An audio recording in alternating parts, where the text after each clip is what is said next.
सुनिए, मैं अंदर से कैसा हूं ये मुझे कभी कलीसिया में नहीं मालूम पड़ेगा, लेकिन मैं अंदर से कैसा हूं ये मुझे तब मालूम पड़ेगा जब मेरी मुलाकात बुरे लोगों से होगी। एग्री? एक बार क्या हुआ, मैं बॉम्बे गया था, CST, वहां पर बाइबल सोसाइटी की एक बहुत बड़ी दुकान है, वहां से चर्च के लिए बाइबल्स खरीदने के लिए गया। तो उन दिनों में मुझे इतना पता नहीं था कि लगेज क्या होता है और जनरल डब्बा क्या होता है, तो मैं भूल से लगेज में चढ़ गया। और आपको पता रहता है लगेज में बीच में डंडा नहीं रहता है तो मैंने सोचा यार ये स्पेशल ट्रेन लग रही है। बाद में मालूम पड़ा मछली की बदबू आ रही थी अंदर, तो बाद में मुझे मालूम पड़ा कि एक्चुअली ये तो लगेज है। जैसे मैं चढ़ गया, मैं ऐसे बैठ गया, मेरे पापा का कंपार्टमेंट है जगह जैसे, और मैं जाके बैठ गया तो सब मुझे बोल रहे थे कहाँ जाना है, तो मेरा उल्लासनगर जाना है, अंदर हो जाओ दादर आने वाला है। तो मैं बोलता हूँ फिर क्या हुआ मैं शाना बन के बैठ गया, फिर क्या हुआ, और बीच में मस्त बॉक्स लगा के उसके ऊपर बैठ गया। और जैसे दादर आई सुनिए, जैसे दादर आई, मैं कहाँ था, डब्बे कहाँ थे, कुछ नहीं पता था, मेरा बॉडी कहाँ था, ये कहाँ था, और मुझे अंदर से हो रहा था मैं एक एक को पकड़ के मारूं। लेकिन इससे पहले मालूम में प्रॉब्लम क्या हुआ था, मेरे चर्च में बहुत बार गवाही दी थी कि मैं बहुत हम्बल बन चुका हूं प्रॉब्लम ये था, डू यू नो आप हम्बल हो कि नहीं हो ये कैसे मालूम पड़ता है? जब आप ऐसी सिचुएशंस में जाते हो। ऑलवेज रिमेंबर, हर टीचिंग यहां मिलेगी लेकिन परीक्षा संसार में ली जाएगी। Always remember. और समझो आपको वहां पर प्रॉब्लम हुआ, गुस्सा आया, आपको पता है जिन लोगों ने आपके साथ ऐसा किया ना, मैं बोलता हूं अभी पैर पड़ना नहीं है हमको, लेकिन उनके पैर पड़ के जाओ, उनको बोलो ब्रदर धन्यवाद। क्यों? सूरज ने भी जो नहीं कर पाया वो आपने किया है। सूरज भी हमको इतनी रोशनी नहीं दे पाया जितनी आपने हमें दी है, थैंक यू। अब मैं घर जाऊंगा और गुस्से के लिए प्रार्थना करूंगा, प्रभु मुझे निकाल यहां से। आप सोचो जब आप जजमेंट सीट के सामने खड़े रहोगे और आपके अंदर 100 पाप हों और मैंने आपको नहीं बताए हैं, परमेश्वर क्या जज करेगा मुझे। लेकिन सोचो अगर आपको यहीं पर सब कुछ मालूम पड़ रहा है, आप कितने क्लियर हो सकते हो। ये तो परमेश्वर मेरे थ्रोट को पकड़ेगा और बोलेगा तूने इनको क्यों नहीं बताया था। याद रखिएगा, आप और मैं दूसरे के खून से तभी आजाद हो सकते हैं जब हम परमेश्वर का पूरा अभिप्राय बताएंगे। पॉल से in a book of Acts of the apostle chapter 20, I preach whole council of God. खाली एक बात नहीं कि दशमांश दो, खाली एक बात नहीं कि अन्य भाषा बोलो, वो कहता है मैंने तुम्हें सारा अभिप्राय बताया है और मैं तुम्हारे खून से निर्दोष हूं। इसीलिए मैं इस पुलपिट से कभी भी खाली एक ही चीज प्रचार नहीं करता हूं, जो बातें जरूरी हैं वो मैं बतानी है सब। आज मैं आपको एक बात बताता हूं, याद रखिए बहुत सारे लोग इस बारे में नहीं जानते, लेकिन आज आप जानो। आप जानते हो आपकी सबसे बड़ी टेस्ट क्या होती है? The biggest test. सुनिए, आप में से कितने लोग ये बात जानते हैं कि परमेश्वर ने इब्राहिम से कहा कि मैं तुझे एक वंश दूंगा। परमेश्वर ने वंश दिया, उस वंश ने जंगल में परमेश्वर को बहुत परेशान किया। और जानते हैं प्रभु उनसे इतना तंग हो गया कि प्रभु ने मूसा से कहा एक काम कर, इन सबको मैं खत्म कर रहा हूं और मैं तेरे द्वारा एक नई जाति बनाऊंगा। जानते हैं मूसा ने क्या कहा? अगर तू इन्हें मारेगा तो लोग क्या कहेंगे कि तू इन्हें मारने के लिए निकाल के लेकर आया था। आप जानते हो जब ये मूसा ने ये कन्फेशन किया कि तू उनको क्यों मारेगा, जानते हैं इसका मतलब क्या था? परमेश्वर मूसा को इब्राहिम की जगह दे रहा था। हट जाए इब्राहिम यहां से, सब निकल जाए, मैं तुझे खड़ा कर रहा हूं और तेरे द्वारा एक नया वंश। आप सोचो मूसा को क्या पदवी देने वाला था प्रभु, लेकिन इब्राहिम मूसा क्या बोलता है? नहीं चाहिए। जब उसने ये देखा ये पूरा गिनती 32 में लिखा है और 33 में जानते हैं क्या लिखा है? तब परमेश्वर मूसा से आमने सामने बातें करने लगा। आप में से कितने लोग ये विश्वास करते हैं परीक्षा में से पास होने के बाद आप परमेश्वर के नहीं, परमेश्वर आपके करीब आ जाता है? Did you believe? कौन सी परीक्षा? जब आपको रिस्पेक्ट नहीं मिलती और उसके बाद भी आप बोलते हो Lord I am happy with you, मुझे नहीं चाहिए ये फालतू आदर। इसीलिए पतरस कहता है अपनी पत्री में, जब हम उस पवित्र पहाड़ पे थे तो हमने देखा कि उसने पिता से आदर पाया, पिता से महिमा पाई। आज आप किसी भी चर्च में चले जाओ, 15 के 20 मिनट ऐसा टाइम वेस्ट होता है। ये हमारे रेवरन, ये हमारे पास्टर, ये हमारे डॉक्टर, ये मेरे को लगता है 20 मिनट लेट आना चाहिए था एक्चुअली।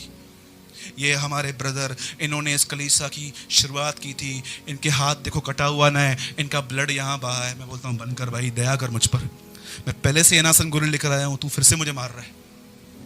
मुझे एक बात बताइए, ये पुलपिट हमें अपना इंट्रोडक्शन देने के लिए मिला है? मैं एक मीटिंग में गया था, वहां पर आधा घंटा यही बात चली, ये हमारे रेवरन, इनके ऊपर भी कोई थे, उन्होंने इनको अपॉइंट किया, फिर ये किया, मैं वो किया। मैं लिटरली मेरे को मन कर रहा था, प्रभु मैं एक बार सुनाऊं, मैं पश्चाताप करूंगा बाद में मुझे क्षमा करना। ये पुलपिट प्रभु यीशु मसीह के लिए है। This pulpit is for the God the father. ये पवित्र आत्मा के लिए मिला है, किसी को यहां से टोंट करने के लिए, किसको सुनाने के लिए नहीं मिला है कि मैं अपनी पर्सनल भड़ास आपके ऊपर निकालूं। बोलो जय मसीह की। कितने लोग एग्री करते हैं मेरे साथ? मेरी मम्मी यहां आई हुई है, मैं इतना था जब से मुझे पाला है, अभी बड़ा कर दिया है, सब मुझे बोलेंगे। ये हमारी सिस्टर रेखा, ये देखो हमारी आंटी पुष्पा, ये हमारे चश्मिश भाई मयूर, ये देखो हमारा पतला भाई सागर। आपको पता है, दुख की बात बताता हूं, मैं बहुत सारी मीटिंग में जाता हूं, बहुत सारी प्लेसेस प्रचार करने जाता हूं, मुझे सब मिलते हैं, सिर्फ एक ही आदमी नहीं मिलता, जीसस। सब मिलते हैं लेकिन एक वो दिखाई नहीं देता। ढूंढता हूं उसको, वो किधर है जिसके लिए आया हूं, वो कहां है? यूनानी लोग आंद्रियास को कहते हैं, हे माशे यीशु कहां है, हम तुझसे मिलने नहीं आए हैं, वेयर इज जीसस। वो यीशु के पास जाते हैं और यीशु उनको बोलता है, जाओ उन्हें कहो राई का दाना जमीन में पड़ के जब तक मरेगा नहीं वो फल नहीं लाता। जानते हो यीशु अपने चेलों को क्या बोल रहा था? अगर तुम चाहते हो ना कि लोग तुम्हारे अंदर मुझे देखें तो मरना शुरू हो जाओ। दैट इज अ वे। कितने लोग ये बात चाहते हैं? सच बताइएगा कि इससे पहले कि आज की जनरेशन यीशु को बादलों पर देखे, उससे पहले आज की जनरेशन उसे आपके अंदर देख पाए। टेल मी ये कितने लोग चाहते हैं कि इससे पहले कि लोग यीशु को बादलों पे देखें, उससे पहले लोग यीशु को आपके अंदर देख सके? How many people have Dzire? है कोई यहां पर? तो मैं आपको बताऊं क्या करना है। होठों को सीलो, परमेश्वर से कहो, जब तक तू लीड नहीं करेगा आई विल नेवर टॉक। आप में से कितने लोग ये प्रार्थना करते हैं, प्रभु मेरा एक एक थॉट, मेरा एक एक लफ्ज तुझे महिमा दे? अंकल जी आइए, बहुत प्लेस है। बोलो जय मसीह की। Our life is like an aroma before him. अगर आप चाहते हैं कि यीशु बादलों पे आने से पहले आपके अंदर दिखाई दे, तो एक ही रास्ता है, डाई। आपको पता है, मैं एक सेमिनार में गया था, 2 दिन की सेमिनार थी। वहां पर टोटली शैतान से लड़ने के लिए सिखाया गया, कौन सा वचन कहां कहां बोलना है। और मैं आपको सच कहता हूं, मुझे बहुत सारी बात समझ में आई, लेकिन मैंने देखा, आपको पता है यीशु ने शैतान से लड़ने के लिए बाद में, पर पहले उसने अपने आप से लड़ना सिखाया। यदि कोई मेरे पीछे आना चाहता है तो अपना इनकार करे। इसका मतलब क्या है? शैतान से बाद में लड़ेंगे, पहले खुद से फाइट करना सीखो। और याद रखना, जिसने अपने आप को हरा दिया वो शैतान को भी हरा देगा। बिलीव। जैसे कि कैसे? ये कैसे होता है? समझो आपके घर में कोई है जो आपको हमेशा इरिटेट करता रहता है, जॉब में कोई है, हर एक के घर में कोई ना कोई। अगर आप याकूब है तो प्रभु लाबान से तो जरूर मिलाएगा आपको। सुनिए सुनिए, कोई ना कोई तो हमारे पास ऐसा रहता है जो हमको इरिटेट करता है। आपको पता है, जब आपको सुनाते हैं, बता आइए प्लीज, बहुत प्लेस आइए, जब आपको सुनाते हैं और आप चुप रहते हो, तकलीफ होती है, कितना सहना पड़ता है। जानते इसको क्या बोलते हैं? इसको बोलते हैं मरना। पौलुस कहता है, यदि हम उसके साथ मर गए तो हम उसके साथ जिएंगे भी।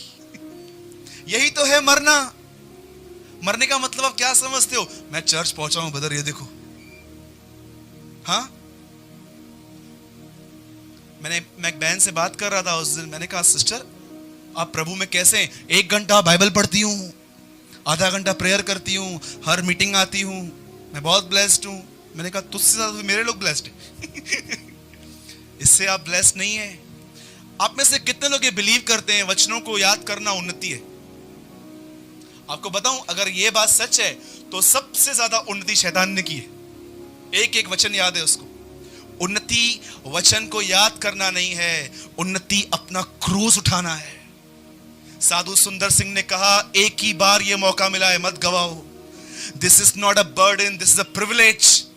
कितने लोग ये बिलीव करते हैं क्रूस उठाना एक बोझ नहीं है, एक आदर है।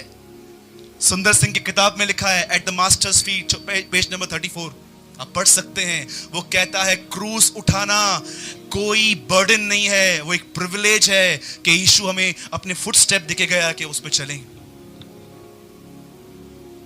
आपको पता है क्रूस उठाने का अर्थ क्या होता है? Do you know? बताऊं? कुछ लोग तो सुनेंगे ही नहीं। अन्याय सहने का मतलब होता है क्रूस उठाना। अन्याय, तुम्हारी 1% गलती नहीं है, फिर भी तुमने 10 गालियां सुनी और तुमने रिप्लाई तक छोड़ो, एंग्री एक्सप्रेशन भी नहीं दिखाए। Okay, that is cross. अन्याय सहना। 2016 साल पहले अगर आप इजराइल में रहते तो आप एक नासरत के व्यक्ति को देखते जो अन्याय सह रहा था, क्रूस उठा रहा था। उसके बाद जो लाइफ आएगी ना आपके पास, मेरे पास वर्ड्स नहीं है एक्सप्लेन करने के लिए। मैं वो कह रहा हूं जो मेरे अंदर है।